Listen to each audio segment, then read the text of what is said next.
Well, you're going to hear climate in crisis a lot this week. Yeah, that's because NBC News and stations all across the country are focusing on climate change and the impact it's having and will have abroad and right here in the Bay Area in the years to come. Meteorologist Carrie Hall kicks off our series ahead of next week's global conference in New York. She has an in-depth look at why what's happening thousands of miles away is being watched so closely here in the San Francisco Bay.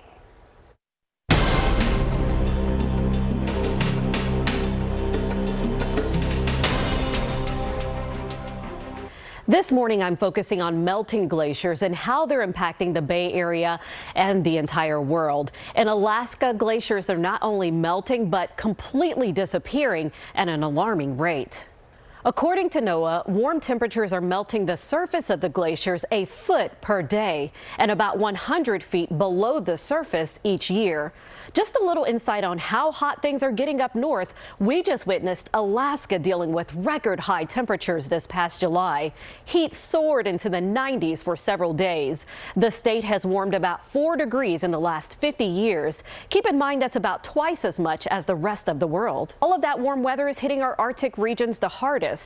And that includes Greenland. We spoke with Al Roker, who just joined NASA, and researchers from New York University on a mission to take a closer look at Greenland's melting coastline.